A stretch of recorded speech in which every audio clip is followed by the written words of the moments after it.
My incredible Chris Star family, my amazing flame holders. We got a little bit of a journey to go on today. And this is really going to be more of an introduction, but I think you're going to get a lot of information out of it as we talk about the Phim families, and how you are an incarnate potentially of this family. And as we look at that, what does it mean to begin to be able to even activate this kind of ascension or awareness? And what would it even mean to be part of the Phim family lineage line? So let's just start with the basics and the terminology of Phim. Phim is really going to break down to the word flame or fire. So we can see this already as a parallel or a way that it harmoniously blends with what does it mean to be a flame holder. That as we activate our crystal light, we know that we are solar beings. And as solar beings, we emanate the divine light. And as holders of the divine light, we are the flame holders. Should we choose to accept that mission and to live that path in this life, to know that especially those holding connections to the Fem families, that you hold codes within you that can actually help heal both the Christic lines and the Metatronic reversal lines. So let's really address this first, knowing that as a flame holder, that you hold all the codes within you. So there is going to be accessibility into the Metatronic codes and the ability then to begin to bring the Christic templates into the Metatronic codes in order to begin to correct the reversals within there and to begin to heal those lineages. And I think this is going to be a really amazing thing for a lot of you guys to hear, because I know there's a lot of individuals that are very curious about the Metatronic lineage lines, the fall of Metatron, what is all of these reversals. When we look at this, this is also going to show as the base 10 geometry in creation, as well as began to look at things like the golden mean, and more primarily, more so than the golden mean, it's actually the Fibonacci sequence. So as we look at that when we look at things like the Fibonacci sequence, we can see that the fractal within there is always consuming the next in order to perpetuate. And when we start to bring the crystal spiral or the crystal river spiral, we take ourselves out of that 10, base 10 numerology and into the 12, and it starts to bring us into the eternal light back in alignment to the Christos suns or the Christar suns. So now as we talk about the Phims, this is going to be very, very important, because as solar beings, what does this actually mean? Let's talk about this in terms of our universal system. First, looking at it from our Eka Veka system. And I'm going to show some graphs for this.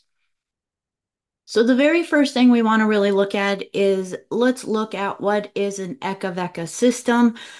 This is really going to be referring to our 15-dimensional time matrix. And I'm showing this, and this is from page 102 from Dance for Life. And as we look at this, we're going to see we exist over here, the very far one on the left. And we exist within a Vecca world that has 7 higher heavens, 7 lower heavens. So we're going to stick to the basics within this conversation today.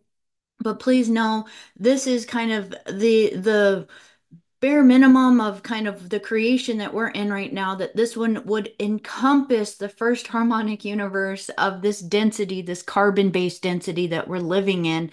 And that even if we start to move all the way up into the avatar levels of 10, 11, and 12, and then wanting to really connect into the Rishik levels of 13, 14, and 15, we're still existing within an Eka Veka system that is stepping down these solar codes and templates of manifestation into physical creations, physical realities.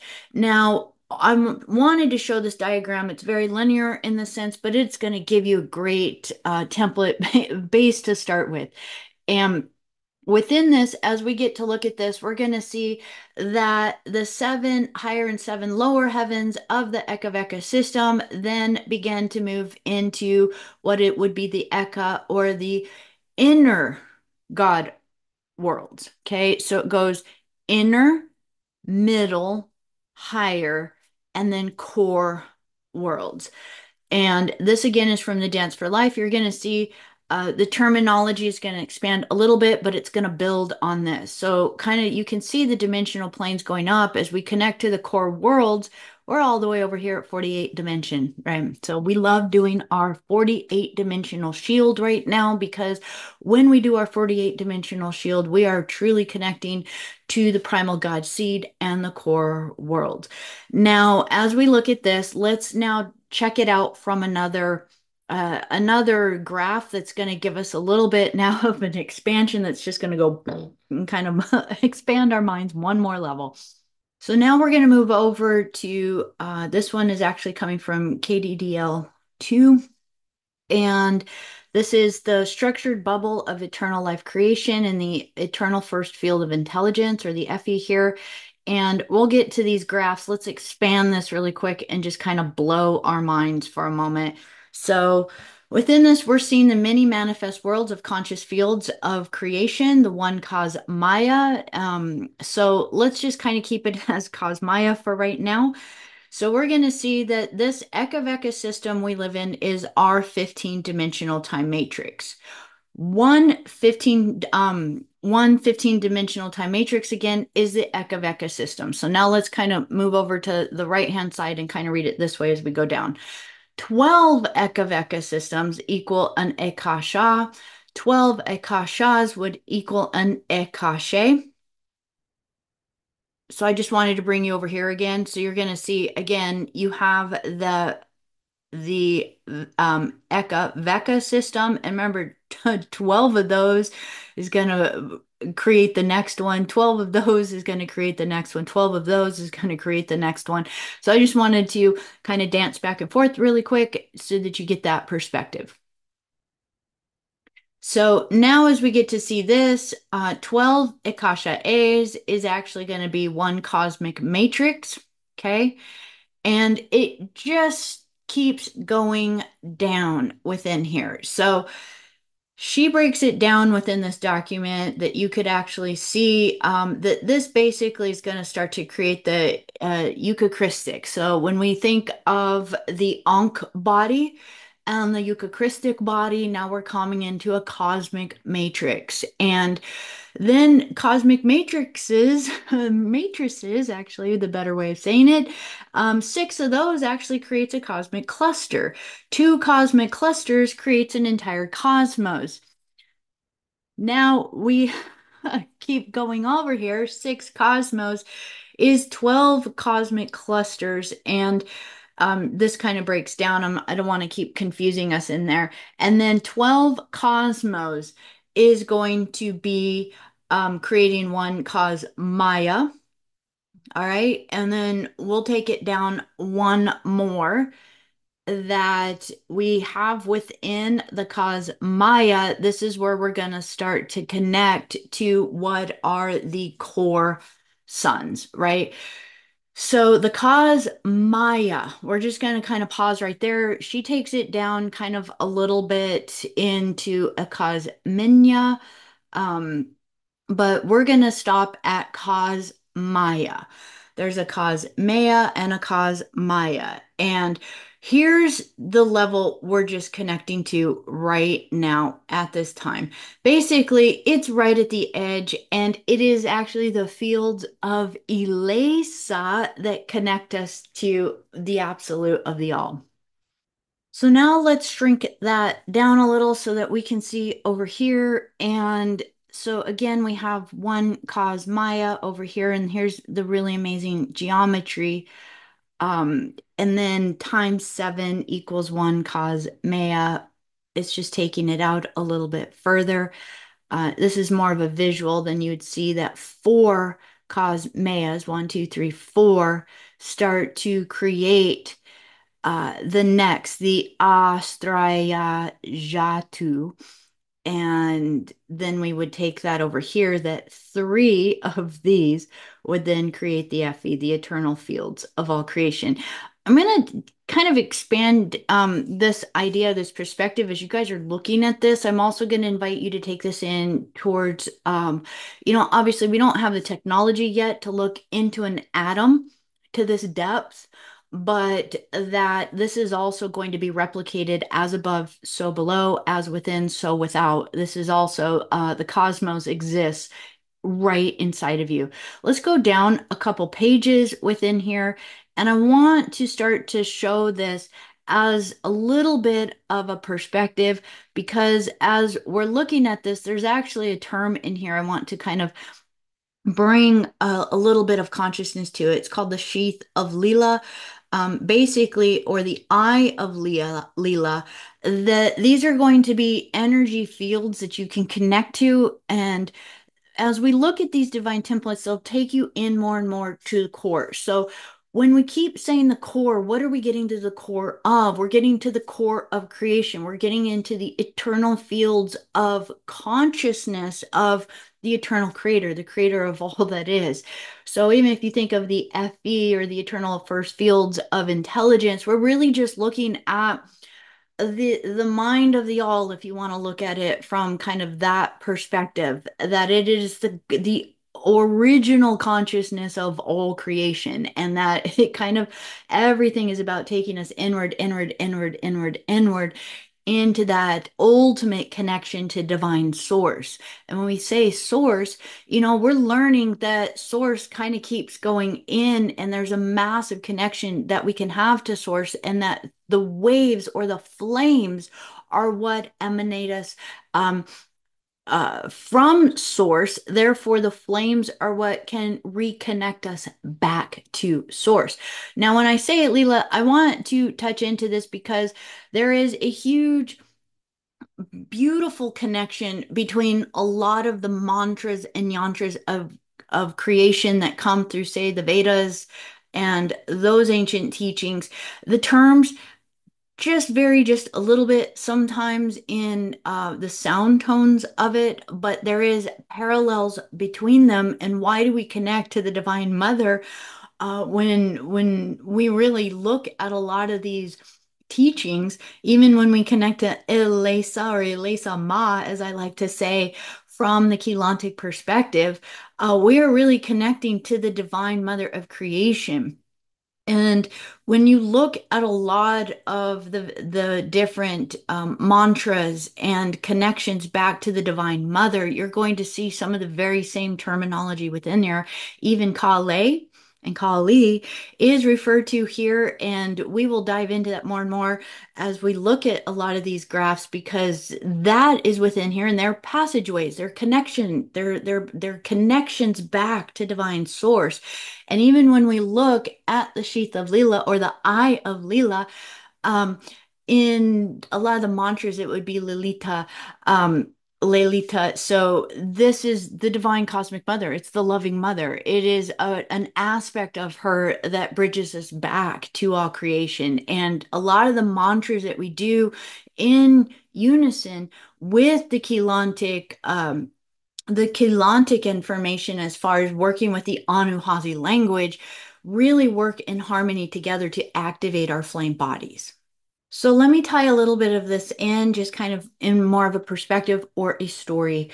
And now, as we think of connecting to these core domain worlds, the core going all the way into the ultimate source, being basically at the edge of the consciousness of the all, that begins to emanate out, and it does emanate out and gets birthed through cosmic mother. So the divine, as you hear me continuously say the mother Ilesa, we'll look at this a little bit more, but this would be the cosmic mother, and that is the divine feminine counterpart to the Melchizedek. So she's connected to the Melchizedek lineage lines, of which we are birthed or have an inheritance to within this Eka system. So she is, by all means, if we even look at it from the greater scheme of the graphs of how expansive it is, that she is really kind of the cosmic mother that is birthing down from that 48 dimension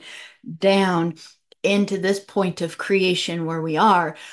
Are there others? You know, when you look at the graph, you could go like, oh, Elisa Ma is going to be truly our divine cosmic mother that is at the edge of the ultimate source, right? But that I would see it again as a ray that there would be others, other systems, but that's not where we exist right now. We're here as this point of creation. So from this point of creation, to get back to source, Elisa Ma would be our Ma to return back to that point, our womb, our ultimate womb of creation here. So now within this, Elisa is very important because then as we see this, this is going to be one of the first wombs or the light that is going to be coming from the ultimate source and then expresses from the core domain world out as the seven suns.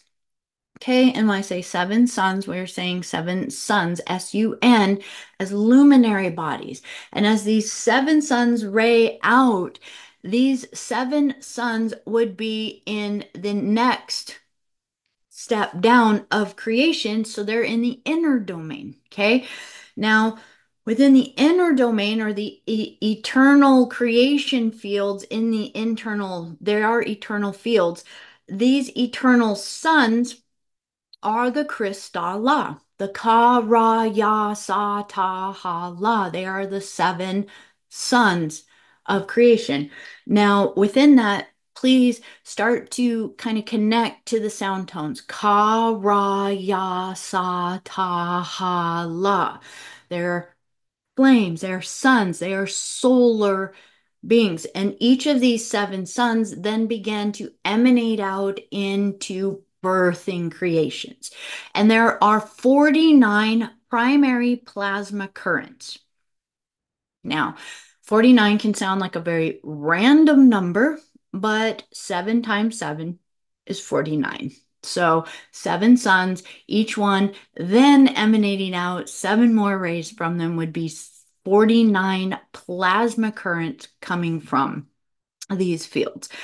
Now, within this, we're going to see that the Ka in the Ka Ra Ya Sa Ta Ha La is a little bit more kind of like a bass tone. It's kind of the original sound tone that comes out, or the original sun that comes out. And as it comes out, it's actually embedded into all of them. And so that would leave six, right? And so of the six, they kind of all kind of blend and hold the ka within them. But then from there, they all start to blend in different ways for different flames or different emanations into creation. So I want to then have you kind of start to look at if it's ka is kind of in all of them, then what are the next two sound tones? Ra, ya. So hang on to that because there is going to be the first emanation, which is going to be really the Aqualine sun, is going to be holding that Reya or that Raya. Yeah. Sa, Ta would be the next two.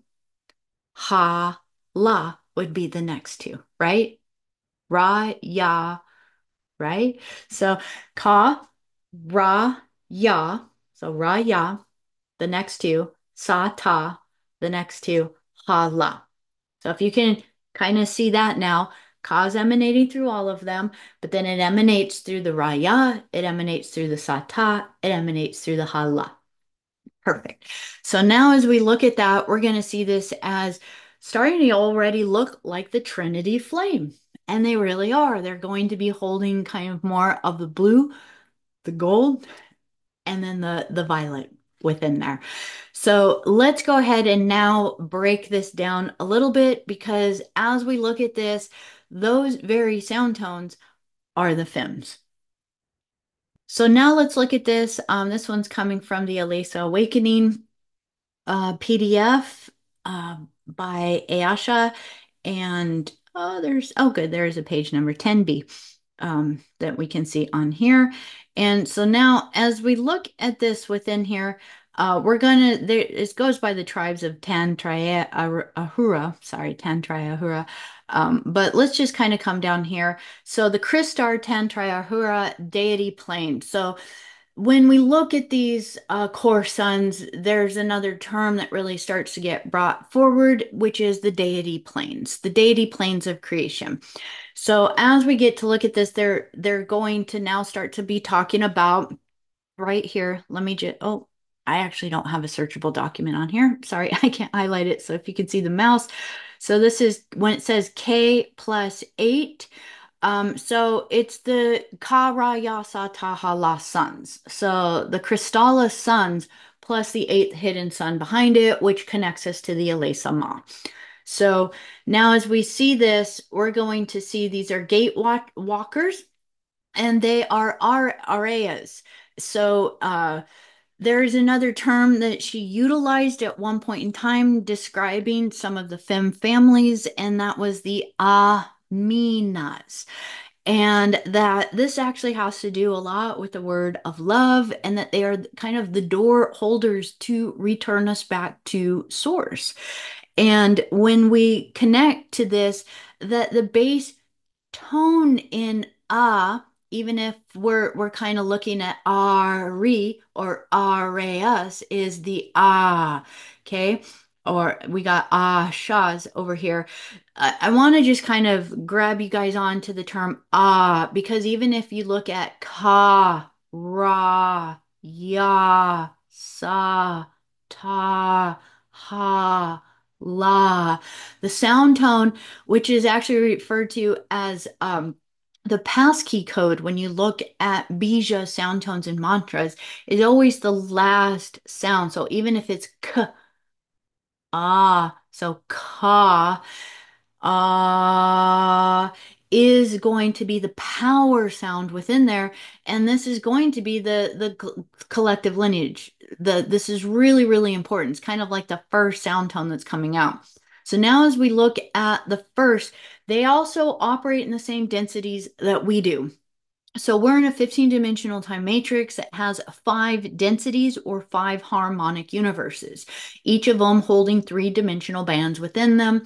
This corresponds as above, so below, as within, so without. All of the different stations up from the internal worlds to the middle worlds, to the outer worlds, and then, so on to where we are. And then if you reverse that and go from where we are all the way back up to the core worlds, they also, as they emanate out of the core worlds, they emanate out through these densities. And so the first density, the fifth density, which would be the Rishik level, the pure sun codes, is going to be the aquiline sun. And this is going to be more of a blue energy, a blue-white energy. And this is going to hold the rayas. So ka, ra, ya, right? The rayas.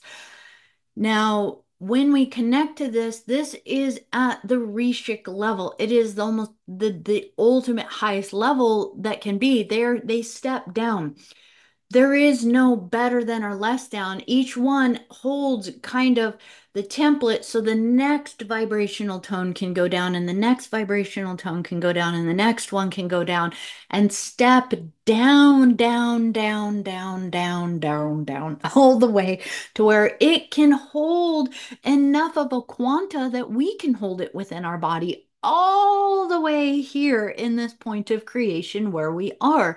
We would never be able to hold the Reyes codes within us in this body. It would literally poof, blow up not only our body, but if too much of the Reyes vibration incarnated onto Earth at one time, it would blow the entire planet up because the entire planet is existing in the first harmonic universe in such a low light field of density, right? So, it is known, I believe, that there are maybe 1 or 2 Reyes incarnated, not incarnated into a human body, but kind of in holding within template within this field of what we'd say the first harmonic universe here, supporting the Earth ascension cycle. But if they are in an incarnate in any way, they would be in the inner earth realms in order to hold that code, because it's the only place on the planet that would have enough vibration to hold a Reyes being or a Reyes energy within this field. So Now, when I'm gonna actually switch over to another form because as we're gonna see here, this is white, blue, and then it steps down a little bit more to what is the green or the green gold. There's also a blue-green sun here, and then it's gonna go into the violet and the indigo sun. So I do want to just show ka ra ya sa ta ha la. If you can see that right in there, it's just the crystal la stepping down in those seven ray tones, and it goes from the pure blue white to the blue green, which actually holds the a bit of the gold within there, and then down into the indigo sun. And for those of us in an incarnate body, we are going to be more connected to this violet or this amethyst sun because it's part of the indigo rays and the indigo lineage. So let me flip over to one other document. Here's a little bit of an easier way to look at some of this. And so now when we look at the Phim family lineage lines, again, Phims incarnate from the deity planes of the internal, eternal creation into the external creation. So they, again, they're basically what can angels do? Angels can move between the dimensional planes and carry the messages or the codes from the internal eternal fields of creation or the core domain worlds all the way out into the farthest reaches of creation. So this is going to happen through the I just let me expand this here and it's highlighted here. They enter through the crystar configuration. So the Ka Ra Ya Sa Ta Ha La. Now, this is going to break it down a little bit easier to see. So we have the white, blue, aquiline suns. This is why when we connect to the aquiline sun is the ultimate energy for us to connect to because it is the representation. It holds within it all of the codes within all the other ones. It is kind of every creation comes out of the one before it. So therefore the furthest one back would be the aquiline sun, and therefore it holds the corrective codes for all the other Phim energies that emanate progressively out of it as it steps down into creation. So this is going to be winged hominid manta ray blenders, if as a form. So these are going to be representations of the Raya Phims, the Ryo Phims, which are the winged hominid aquatic bird as it steps down, and then the Reja Phim, which is the air, water, hydro, which has been said to look a little bit like a manta ray, but again, energetic. So as the Raya Phims step down, in order to come into creation, these are actually going to be more of the forms they're going to hold. Again, not a human body walking around. Now, this steps down suns one, two, and three. So Ka Ra Ya, right? Ka Ra Ya. That's suns one, two, and three. And then suns four and five, Sa Ta is going to be the green suns and also the blue green because remember they all are going to hold a bit of the ka within there, but this is suns 4 and 5 and these step down now as the blue green sun, the green sun, and there is actually an energy of the gold within here. Now, within this vibration, this comes down from deity planes density 3. So the other one is they're stepping down. And as they step down, they're going to hold the next levels of creation that can be held. And these are going to be the Setaphims, and then the Shilophims or the Chedaphims. So the Silophims is the Badhala crystal tree people. So think of it as kind of more crystalline energy, merged in with probably a bit more of what we would think of as the base creations of planetary bodies. So the plants, the trees, these kind of things, the Badhala crystal tree people. But then the Cheetah are the Athenian mantis beings, which I love so much. I have such a love for these beings and such a close connection that I'm so grateful for all the service that they be for all of creation. Now, the next step down, suns 6 and 7, Ha La, is going to be the violet. And this is basically the most versatile vibrations, the Ha La. And think of even when we are healing our hara line, we are connecting to the ha and then the ra. So we are pulling in again the aqualine sun to balance our hara line of our body. Now, these are the indigo suns, and the amethyst sun as it steps down a little bit further, and they are going to be holding now the energy of the deity planes from density two. So it'd be kind of like a harmonic replication, but way up from the deity planes that would be kind of like harmonic universe two here, dimensions four, five, and six. We are really merging with. These are the Hala Phims connected to the Cytophim, which are the aquatic cat dolphin beings, and then the Orifim. Here we are, our Orifim family lineage line that comes from the lineages of the Azurite families. We really are all of these an emanation from the Andromedan Mother Galaxy as emanation stepping down. And I just wanted to show this to you because as we work with this energies, it is really beneficial to call upon our Phim families. And as we call upon our Phim families, we are going to be able to say we could call upon the divine connection to the Rhea Phim, the Seta Phim, and the Hela Phim. Right there, these three.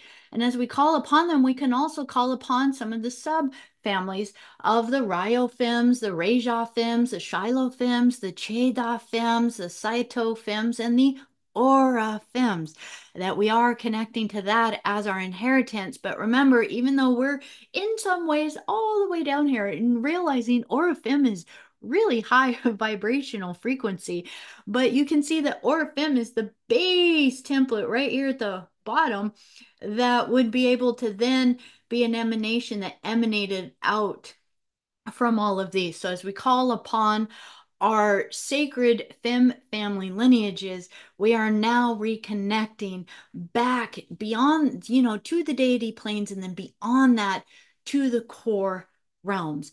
And as we connect through that, we can always connect through that through our divine Elisa Ma, our mother Elisa. And one thing I do want to kind of give you guys as just food for thought, so to speak, as that term goes, is that as you begin to connect to being a flame holder, recognizing this part of your inheritance, these are your family members, that they are holding such love that they continuously emanate and find ways to incarnate into creation. That's why we are here, because we are part of that family that has found a way to incarnate in here to be a part of this flame holder collective here on the earth during this ascension cycle. Now, as part of this, the invitation is for you to recognize that if you are drawn to the Keylontic materials in any way, if you are drawn even to the mantras and the yantras and working with these sacred symbologies, that is your soul, your heart, your divine essence, the divine mother calling you to what you need in order to activate. Many come in as walk-ins, and what this means is we kind of step our consciousness in, that at birth we may not have been all that we can potentially be in this incarnational experience. Fem family members again come in with the capability to hold the light as well the dark, so to speak. So basically holding the codes again to really help with the rehabilitation with the Christar families, but also the ability to help with the Metatronic reversals. It is the full medic team, if you will. And as we come in, we incarnate into a body, but then many times have to either step into the body more and more as the body develops and progresses, or even have what sometimes feel like full walk-in experiences. Many of you have had very dramatic experiences in your life where you have been like, I feel like a different person after that traumatic experience. Sometimes it's an accident, an illness, some kind of startling thing that happens. And then after that, it just feels like I feel like a different person after that experience. Well, you are. You literally are kind of walking in at a higher level into this incarnation in this body. Please know there is not a lot of complicated things you need to do in order to activate who you are. The dedication to being this path is really key. And many times, just seeing the Keylontic symbols, just hearing again the divine Anuhazi language, many times just hearing the mantras just like that, poof, activate your codes because you are quite uniquely divinely designed in this lifetime to not have to go through a lot of complicated things in order to activate. Many times, just seeing the symbols again poof, will start to the process of the activation. Now, everything still has a free will choice within this lifetime, and please know that even if you come in with a Phim template, you still have free will choice and you can choose. You're holding both. So you can choose to take the Metatronic path or you can choose to take the Christos path, the Christar path. And so to each of you, my divine Christar family, I hope this has helped just give a little bit of an intro to who are the Phim family? What are the Phim family? How can we begin to call on them? Really, honestly, when you say the ka ra ya sa ta ha la, you are already starting to activate your connection to these Phim families. Now, hopefully, this will give you some other names to work with as you do your invocation, setting up your sacred space. Please, by all means, start to invite more and more of your connection to the Phim family so that you can begin to anchor in, allow that anchoring to be a guidance so that you will be guided to the symbols that you need, the sound tones that you need, the activations that you need. That we're not here to make it complicated through our mind, but more to just know that you will always be where you need to be when you need to be there, when you are divinely guided and led, when you surrender your ego now to be in this highest service, you really just start to be in a pure state of being.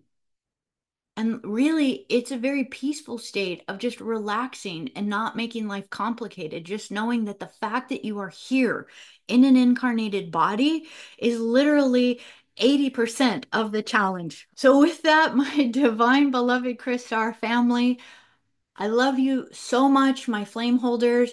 If you would love to have more and more support, please make sure to check out the website, the Flame Holders membership group. This is all we're working on is building these energies and how we can be more of this divine template with so much love.